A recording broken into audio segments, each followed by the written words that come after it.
Welcome to the book of Melachim Aleph, chapter 5, where we see the full glory of the Solomonic kingdom, the insanity of the wealth that King Shlomo is able to amass and lavishly show. So it says that King Shlomo is a king all the way from the river of the land of Plishtim, Egypt. Everyone around him is giving taxes, serving him gifts. Basically, everyone wants to be friends with the Jewish kingdom in the time of Shlomo. By the way, it's interesting that the rabbis say you cannot accept converts to Judaism in the days of King David and King Shlomo because you can assume that anyone converting at the time is doing so because they want to be part of the Jewish people, because the kingdom is so prosperous. Anyhow, I'll just give you some of the measurements. The Navi tells us how much food was consumed by Shlomo's palace, his court, at the time. And so it says that in one day he had 30 kor, which is a huge amount. It's like saying a ton of solet, which is fine flour, and 60 of regular flour. He would eat, just the court would be eating 10 oxen, 20 of another type of oxen, 100 sheep, and in addition to that, ayal, tzvi, yachmor, and barborim, which is a kind of bird. Basically, the place is lavish. And he controls all the way from the other side of the river until Gaza, and everyone's... there's peace. Everyone loves him. It's considered in many ways the peak of Jewish history because the kingdom is safe, everyone's prosperous. Well, we'll see later, not everyone, because the Jewish people are paying taxes for a lot of this. So everyone's doing great, and I want to really share the most beautiful part of it, which we saw also similar expression in the last chapter. Vayeshev Yehuda v'Yisrael avetach, Israel and Judah dwell safely. Ish tachad gafno, every man under his vineyard and under his grapevine, and tachat tenato, and under his fig. So basically, everyone's doing fantastic. Now, how many horses did Shlomo have? By the way, the Talmud criticizes him because a king is not supposed to have many horses.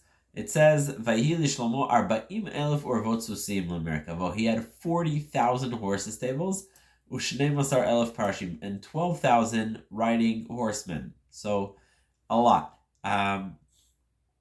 And the way the taxes would work is the kingdom was divided into 12 tribes, and every tribe had to support the palace's expenses 1 month a year. So that was it. And it says that the food for the horses that they would bring wherever the horses are. Now, it says that Hashem gives Shlomo a great deal of wisdom, and it's like he's brilliant and he's as smart as possible. Extreme expression here, by the way. Vayechkam mikol adam, he was smarter than anyone. Me'etana ezrachi. Eitana ezrachi is a word for Avram Avinu. Veheiman, some say Moshe, some say others. Vechalkol, v'darda. Anyhow, he's the smartest guy around. Vayidaber 3,000 mashal, he gives 3,000 parables, and he gives 5,000 1,005 poems, and it says that he's able to communicate on every kind of tree, on every kind of weed. He just knows about every species of fish and birds, and the man's vast knowledge, vast knowledge. And everyone around hears of his wisdom.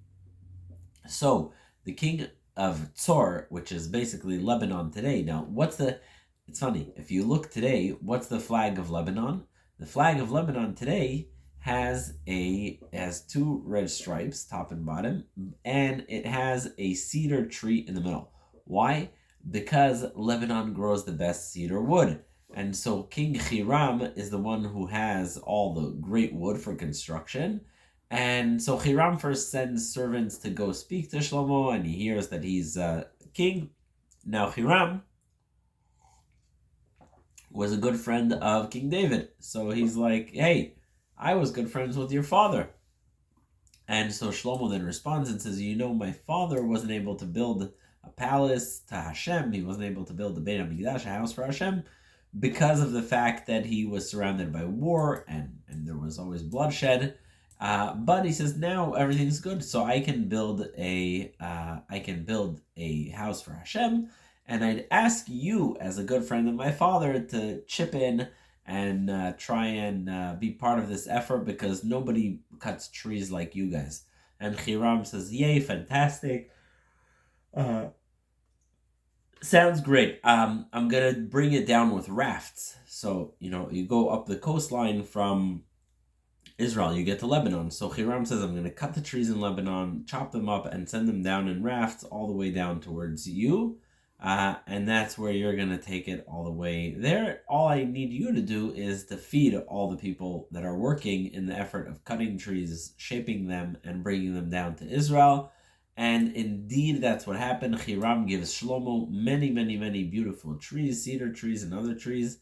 And Shlomo, in response to feed Hiram's people, he would give him 20,000 korachitim. So that's a lot.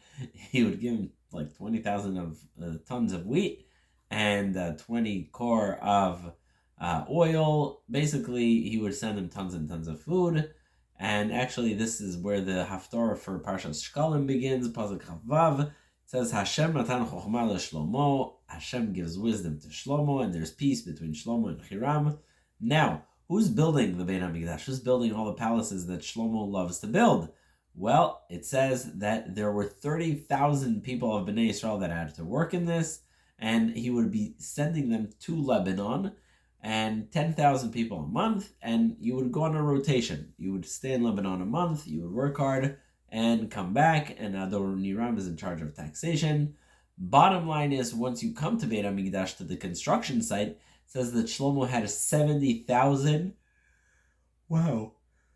70,000 people that are porters that are carrying the heavy stones, and he had 80,000 people just carving out stone from the mountain. So that's 150,000 workers just in Jerusalem, in addition to 10,000 people as part of a rotation of 30,000 that are working in Lebanon. So that's an insane amount of people.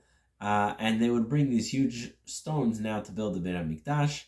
And Shlomo is positioning himself with the wood, with the stones, to build the Beit HaMikdash. So what do we have in this chapter? Chapter 5 of Melachim Aleph. We have Shlomo's doing fabulously well. He controls the borders of Israel are bigger than ever before. There are obscene amounts of meat and flour that are brought to his table every day because the whole court, the administration, the bureaucracy, they're all this huge, huge government of Shlomo, and he has also very, very large amounts of horses, 40,000 horses stable, 12,000 horsemen, and this is being supported by Bnei Israel. Shlomo's brilliant. Everyone wants to talk to him, all the kings. Then Hiram, king of Tzor, aka Lebanon, sends a message. He says, okay, I want to be part of this. I want to say hello. Shlomo's like, my father, he really meant to build the Beit HaMikdash. Now I need your help to do that. Hiram's like, great, I'll get the trees cut, I'll do all that work. And in fact, that is what happens. Hiram helps build it. There are more than 180,000 people involved in this effort to build Jerusalem and the Beit HaMikdash. And that is chapter 5.